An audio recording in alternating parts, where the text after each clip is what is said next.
નમસ્કાર મિત્રો, ગુજરાત રાજ્યના સેવામાંથી નિવૃત્ત થનારા સરકારી કર્મચારી, નિવૃત્ત કર્મચારી, પેન્શન મિત્રોનો હું નિકુંજ પરમાર આપ સૌનું દિલથી આજના વિડીયોમાં સ્વાગત કરું છું મિત્રો. તો આજના વિડીયોમાં વાત કરવાના છે મિત્રો બ્રેકિંગ ન્યૂઝ ટુડેમાં. રક્ષાબંધન પહેલાં કર્મચારીઓ માટે ખુશખબર આવી ગઈ છે મિત્રો. મોંઘવારી ભથ્થામાં 4% વધારો. તમે જાણો છો મિત્રો, વર્ષમાં 2 વાર જે મોંઘવારી ભથ્થું બદલવામાં આવે છે, એક છે જાન્યુઆરી, બીજી છે જુલાઈ મહિનો. આ જુલાઈ મહિનો શરૂ થઈ ગયો છે મિત્રો. જુલાઈ મહિનામાં એક મહત્ત્વના સમાચાર આવી રહ્યા છે. તો ડીએ હાઇક 2025ના લઈને મહત્ત્વની અપડેટ આપવામાં આવી છે. તો રક્ષાબંધન પહેલાં એક સરકાર દ્વારા મહત્ત્વની ભેટ આપવામાં આવશે. આ ભેટના કારણે પેન્શનધારક મિત્રો અને સરકાર કર્મચારીઓ માટે ખુશીનો માહોલ જોવા મળી શકે છે. જેના વિશે વિસ્તૃતમાં ચર્ચા કરીશું. ચર્ચા કરતાં પહેલાં આપણી વોટ્સઅપ ચેનલ છે, ટેલિગ્રુપ બંને બનાવ્યું છે, અને લિંક ડિસ્ક્રિપ્શન મૂકું છું. ઓફિસ જોઈન થઈ જજો. તમને ચેનલ પર સરકારી કર્મચારી, નિવૃત્ત કર્મચારી, પેન્શનધારક બાબતે હરેક અપડેટ મળતી રહેશે. તો આપણી આ ચેનલને સબસ્ક્રાઈબ કરી લેજો મિત્રો. તો ચાલો જાણીએ વિગતવાર માહિતી. DA hike 2025. તો મિત્રો તમે જાણો છો કે સરકાર દ્વારા વર્ષમાં 2 વાર મોંઘવારી ભથ્થું વધારવામાં આવે છે.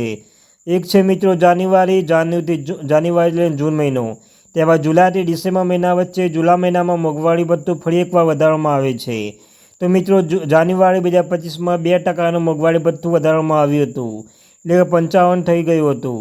અને મિત્રો આ જુલાઈ મહિનો ચાલુ છે, અને જુલાઈ મહિનામાં નિષ્ણાતોના મત અનુસાર અને મળતી માહિતી અનુસાર મિત્રો મોંઘવારી ભથ્થામાં ફરી એકવાર વધારો જોવા મળી શકે છે. તો મોંઘવારી ભથ્થામાં 3થી 4%નો વધારો મિત્રો જોવા મળી શકે છે.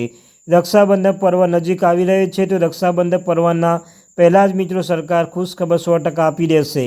આ ખુશખબરના કારણે ફરી એકવાર મોંઘવારી ભથ્થાના વધારાના કારણે પેન્શનધારક મિત્રોના પેન્શનમાં અને સરકારી કર્મચારીઓના પગારમાં વધારો જોવા મળી શકે છે. જે તમારું મૂળ પેન્શન આવશે અને અંદર જે લાભો આવશે અને લાભ સિવાયના આ જે મોંઘવારી ભથ્થું 3થી 4% છે મિત્રો, એ 3થી 4% મોંઘવારી ભથ્થું તે પણ તમારા ખાતામાં જમા થશે મિત્રો.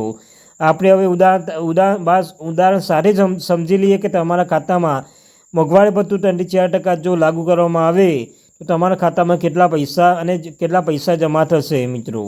દાખલા તરીકે જો મિત્રો તમે કેન્દ્ર સરકારના કર્મચારી છો કે રાજ્ય સરકારના કર્મચારી છો મિત્રો, જો તમે પેન્શનધારક છો, તમારું પેન્શન દાખલા કે 50,000 જો પેન્શન આવતું હોય તો મિત્રો મોંઘવારી ભથ્થું જો 3થી 4% દાખલા કે 4% વધારવામાં આવે તો મિત્રો 2,000 તમારો જે મોંઘવારી ભથ્થું જોવા મળી શકે છે.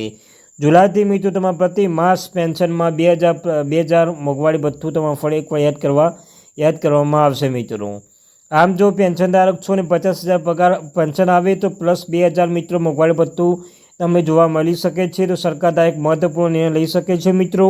ડીએ હાઇક 2025ના જો મોંઘવારી ભથ્થું લાગુ કરવામાં આવે તો રક્ષાબંધન પહેલાં જ કર્મચારીઓને ખુશખબર મળી શકે છે. મોંઘવારી ભથ્થામાં તો 3%નો વધારો કરવામાં આવે તો ₹1,500 તમારા ખાતામાં જમા થઈ જશે. 4%નું મોંઘવારી ભથ્થું વધારો કરવામાં આવે તો ₹2,000નો ફાયદો જોવા મળી શકે છે. આ મિત્રો ગુજરાત રાજ્ય સરકાર દ્વારા મહત્વપૂર્ણ અપડેટ ટૂંક સમયમાં જાહેર કરી દેશે. આ જાહેરના કારણે ખુશખબર આવી જશે મિત્રો. મળતી માહિતી અનુસાર ટૂંક સમયમાં જ જાહેરાત કરી શકે છે, અને જાહેરાતના કારણે મોંઘવારી ભથ્થામાં ફરી એકવાર વધારો જોવા મળી શકે છે, અને 59% મોંઘવારી ભથ્થું પહોંચી જશે મિત્રો.